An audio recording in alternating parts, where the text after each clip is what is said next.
બોટની અંદર ઊભા રહેવાની જગ્યા નથી, એટલા ખીચોખીચ માણસો ભરે છે અને પર વ્યક્તિના 500 રૂપિયા ચાર્જ છે.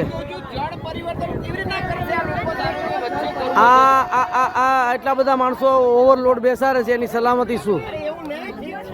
અને દરેકના 500 રૂપિયા પાછા છે.